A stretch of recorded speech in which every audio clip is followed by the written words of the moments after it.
అమిత్ షా లేకపోతే నరేంద్ర మోడీ వీళ్ళందరూ ఆర్ఎస్ఎస్లోంచి పుట్టి పెరిగిన వాళ్ళు, వాళ్ళ ఆలోచన ధోరణి ఆ స్టైల్లోనే ఉంటుంది. అలా కాకుండా కాంగ్రెస్ పార్టీలను సుదీర్ఘకాలం ఉండి భారతీయ జనతా పార్టీలకు చేరి వీళ్ళకంటే అగ్రెసివ్గా వెళ్తున్నటువంటి వ్యక్తి హిమంత్ బిశ్వా శర్మ.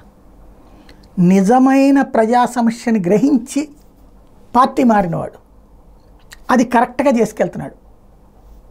అక్కడ ఉన్నటువంటి అస్సాంలో ఉన్న గిరిజన జాతుల్ని అంతం చేస్తూ మత మార్పిడుల బ్యాచి అక్కడికి వచ్చి బెంగాల్ నుంచి వచ్చి స్థిరపడిపోయి క్రమంగా, అంటే బెంగాల్ వాళ్ళు కాదు, బంగ్లాదేశ్ వాళ్ళు బెంగాల్ నుంచి వచ్చి స్థిరంగా పోయి రాష్ట్రాన్నే మార్చేసే కుట్ర చేశారంటూనే ఆనాడు రాహుల్ గాంధీకి చెబితే పట్టించుకోలేదని తను బయటకు వచ్చి బీజేపీలో చేరి తను ముఖ్యమంత్రి చేసింది.